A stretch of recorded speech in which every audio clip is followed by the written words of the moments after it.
एक दिन पहले एसडीएम साहब ने कहा कि भंडारी जी हम आपका सील नहीं करने जा रहे हैं। ऐसा क्या हुआ कि उसके बाद जो अगले दिन उन्होंने ऑर्डर कर दिया। तपोनी है, तपोन में हर व्यक्ति का मकान, दुकान, होटल, गेस्ट हाउस जो बने हैं वो बिल्कुल सट के बने हैं। और इनके महायोजना के जो नियम है उसके अनुसार तो पूरा तपोन, पूरा नगर पालिका मुनिगिरती और स्वर्गासन फिट बैठता ही नहीं है। अच्छा, दिग्विजय तिवारी जी दोषी नहीं है तो रविवार को कैसे आगे बिल्डिंग को सील करने के लिए? हमारे भंडारी परिवार को सबसे ज़्यादा इन्होंने व्यक्तिगत टारगेट किया। रतन सिंह कुंडली जी बैठे हैं, इसके लिए जितना भी दोष होगा इस सब प्राधिकरण के भ्रष्ट अधिकारी, विशेषकर दिग्विजय तिवारी, पंकज पाठक और इनके कर्मचारी, जिन्होंने हमारे साथ इतना बड़ा घोर अन्याय किया है।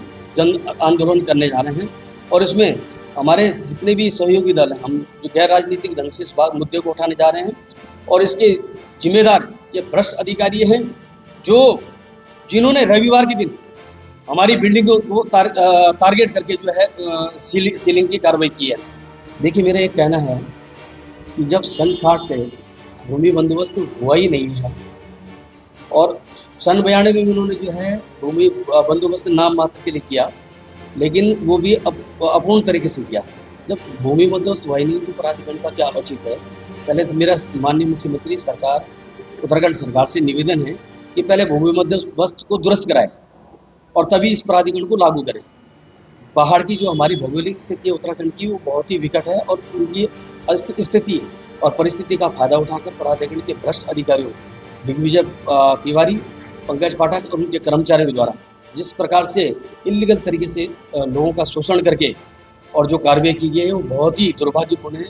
इनके द्वारा जो कार्रवाई की गई है ये बहुत ही, ये इनके जो अधिकारी है सारे भ्रष्टाचार में लिप्त हैं। अगर इनसे हमने कुछ सवाल मांगे हैं और उनके जवाब हम माननीय डीएम साहब को ज्ञापन के जरिए सौंपेंगे। अगर हमारे जवाब अगर ये नहीं देते हैं तो बहुत ही जल्द हम जन आंदोलन करने जा रहे हैं और जन आंदोलन के द्वारा इनसे सारे क्वेश्चन पब्लिक हियरिंग के जरिए पूछेंगे कि इन्होंने किस प्रकार से कैसे कार्रवाई की है, चाहे वो नगर पालिका मुनिगिरती हो, स्वर्गाश्रम नगर पंचायत हो, नगर पंचायत तपोवन। अगर ये हमारी मांगों के अनुसार अगर यदि अपनी बातों में अगर खरे नहीं उतरते हैं तो मैं माननीय मुख्यमंत्री से अनुरोध करूंगा कि इनके खिलाफ जो है राज्य आयोग बैठा करके इनके खिलाफ जो है कार्रवाई का आदेश दें।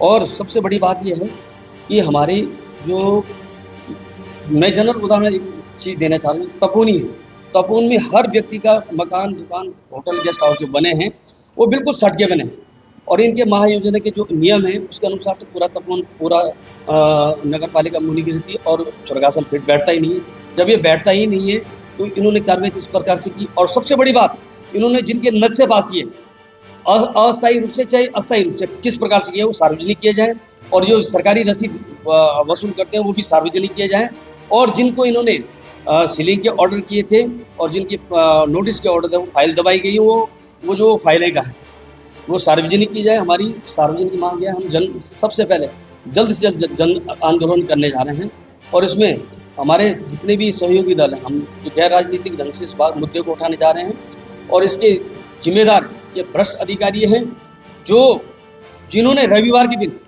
हमारी बिल्डिंग को टारगेट करके जो है सीलिंग की कार्रवाई की है। अगर उसी जगह पर अगर ये जांच करें तो उसी जगह में अगल बगल जितने बने हैं अगर वो लीगल पाए गए तो मैं अपने बिल्डिंग को तोड़वाने को तैयार हूँ। लेकिन अगर इलीगल नहीं पाए जाते पूरा तपोन स्टेशन गाड़ी और चाहे स्वर्गाश्रम, तो ये इसके जिम्मेदार जो है नगर पालिका से लेकर स्वर्गाश्रम से लेकर तपोवन से लेकर ये जो है भ्रष्ट अधिकारी होंगे। हमारी मांग है यही है कि जितना जल्दी हो सके इसका निस्तारण किया जाए। हम जल्दी ज्ञापन देने जा रहे हैं और हमारी मजबूरी है कि हम किसी न किसी को अपने साथ लेकर के चलेंगे क्योंकि हमारे लिए हमने कुछ दिन पहले प्रेस कॉन्फ्रेंस की थी, उसमें हमारे आदरणीय पूर्व विधायक ओम गोपाल राव जी ने सारी बातें रखी, हमारे बड़े भाई जुम्मन भंडारी जी ने बातें रखी जो कुंजापुरी के मेन प्रबंधक पुजारी भी हैं, उन्होंने सारी बातें रख दी हैं। हमारा निवेदन है कि जितना जल्दी हो सके उत्तराखंड सरकार इस ओर सोचे और इस बारे में हमें जानकारी। देखराज जी, मैं एक बात पूछना चाहूंगी। अभी पाठक जी से पहले आपकी मीटिंग सील हो चुकी थी जी, पाठक जी ने आपकी मीटिंग सील नहीं करी है, पूर्व अधिकारी ने वो करके गए। उन्होंने भी जो आपकी बिल्डिंग सील करी है वो किसी की शिकायत से करी थी, मैं बताना चाहूँगा कि इनके जो कर्मचारी हैं, उन्होंने इतनी बुरी तरह पंकज पाठक को भड़काया कि वो मुझे जानता नहीं व्यक्तिगत तौर पे। वो मुझे कह रहे हैं लेखराज भंडारी कौन है? लेखराज भंडारी कौन है? तुम्हारे यहाँ काम चल रहा है लेखक, जबकि मेरा कोई काम नहीं चल रहा था। इन्होंने आकर के दोबारा उस बिल्डिंग को सील किया। नहीं, मैं भी मेरी बात तो आप लोगों कर रहे हैं। हम्म। मेरा कहना है पाठक जी अभी आए जो पूर्व अधिकारी रहे हैं वहाँ पे उनकी जगह पर, उनके द्वारा आपकी बिल्डिंग सील की गई थी और वो भी शिकायत भी की गई थी। किसी के द्वारा आपकी बिल्डिंग की शिकायत की गई थी, तब प्राधिकरण ने उस पर एक्शन लिया। मोस्टली मुनी की रेती हो या नगर पंचायत तपोवन हो या कहीं भी हो, कुछ लोग शिकायत करते हैं तब जाके अधिकारी एक्शन लेने पे मजबूर हो जाते हैं, नहीं तो उनकी कोई पर्सनल इंटेंशन नहीं होती है, क्योंकि वो जॉब जो है वो ट्रांसफर वाली है। देखिए, मैं ये कहना चाहता हूँ कि दिग्विजय तिवारी जी ने लोगों की, मैं जानता हूँ कि देखो, अगर जयचंद न होते ना, तो आज जो है क्या नाम जो है भगत सिंह राजगुरु सरी के जो है इतने बड़े महान भक्त, देशभक्त ना मारे जाते। ये शिकायत करता जो जन कुछ शिकायत करता है, उनके द्वारा ही आज स्थिति पैदा हुई है। हमारा किसी का व्यक्तिगत विरोध करना हमारा उद्देश्य नहीं है, ना किसी का व्यक्तिगत रूप से हमारा ये उद्देश्य है कि किसी का विरोध करें। लेकिन मैं कह रहा हूँ कि नियम है तो सबके लिए बराबर है, एक होनी चाहिए, एक मानक के अनुसार होनी चाहिए। अच्छा, दिग्विजय तिवारी जी दोषी नहीं है तो रविवार को कैसे आगे बिल्डिंग को सील करने के लिए?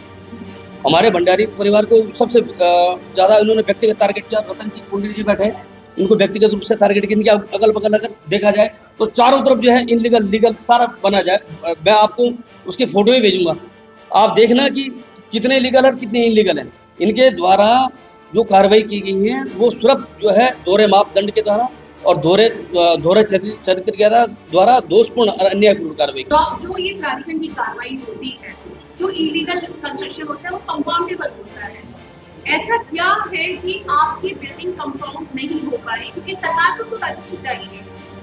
अभी एक बिल्डिंग थी 4 मंजिल से बनाई, 3 मंजिल उसका पास था, 4थी मंजिल अवैध थी उसकी, उसने उसको कंपाउंड करा दिया। अधिकारी बार बार ये कह रहे कि हम कंपाउंड करने के लिए तैयार हैं, तो क्यों नहीं आप अपने कागज कंपाउंड के लिए लेके जा रहे हैं? देखिए, मैं सबसे पहले मैंने आदरणीय सुबोध दुनियाल जी के पास गया था, उनको मैंने सारी समस्याएं बताई। अब एक बात बताऊं कि जब सन 60 से भूमि बंदोबस्ती नहीं हुआ, हमारे कागज ओके हैं, हमारे पिताजी के द्वारा पिताजी की दी गई संपत्ति है, आज से नहीं है, कई पीढ़ियों से हम लोग वहाँ पर बैठे हैं, पीढ़ी पुश्तनी से।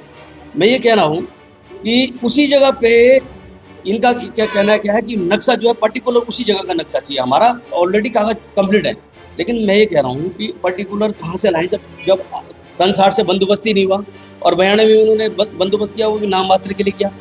तो जब बंदोबस्ती नहीं हुआ तो जो जहाँ पर जैसा बैठा था वैसे ही काबिज है। अब जब वैसे ही काबिज है तो वो इनके मानने के अनुसार जो है कागज कहाँ से लाए, और जबकि वहीं पर जांच की जाए उसी अगल बगल, तो एक भी वहाँ पर अगर सही पाया गया तो जैसा मर्जी ये कार्रवाई कर सकते हैं। और क्या आपने जिलाधिकारी उनसे बात करी कि भाई बंदोबस्त नहीं? देखिए, मैं उप जिला अधिकारी के पास गया था, एसडीएम साहब थे देवेंद्र नेगी जी।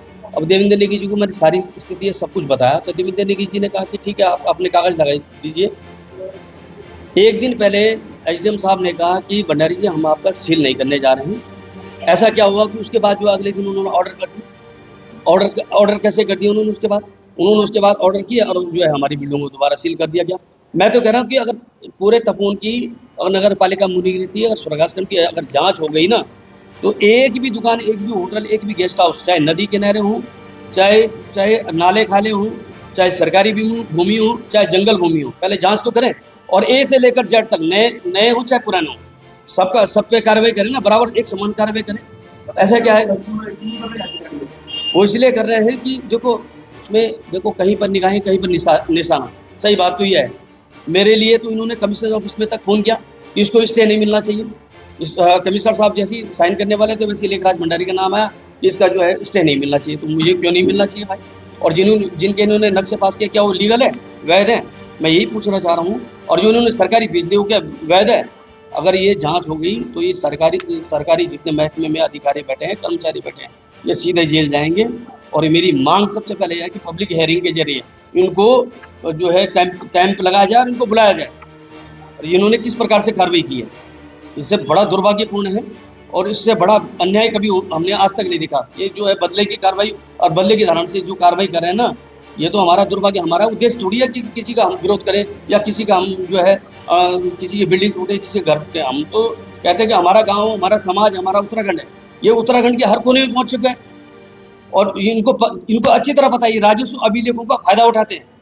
ये क्या करते हैं, राजस्व अभिलेखों का फायदा उठा करके सर्वे बंदोबस्त के नाम से जो है लोगों को जो है टॉर्चर करने हैं। सब जगह इन्होंने जो है अर्जुन को सीलिंग के ऑर्डर देते हैं, वो कहाँ गए वो सीलिंग के ऑर्डर, कहाँ गई वो फाइलें और कहाँ गए वो नोटिस, क्यों नहीं इन्होंने कार्रवाई की।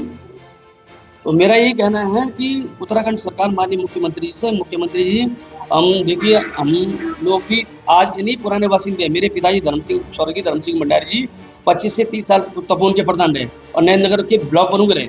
वो चाहते अगर उनको ऐसे ही कब्जाना होता और ऐसी जो है उनको लालच होता भूमियों को, तो आधा तपोवन अपने नाम कर देते आज तक। मुद्दे से भटक जाएंगे भंडारी जी, क्या चाहते अब मैं ये चाहता हूँ कि समान रूप से ए से लेकर जेड तक, जब से जो है प्राधिकरण अस्तित्व में आया है, सब पे समान रूप से कार्रवाई हो, किसी के साथ न्याय अन्याय न हो।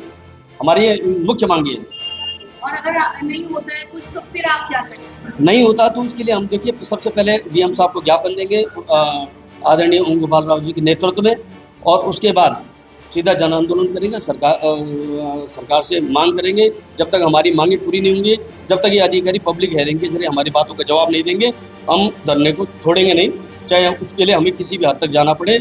इसके लिए जितना भी दोष होगा, इस प्राधिकरण के भ्रष्ट अधिकारी, विशेषकर दिग्विजय तिवारी, पंकज पाठक और इनके कर्मचारी, जिन्होंने हमारे साथ इतना बड़ा घोर अन्याय किया है,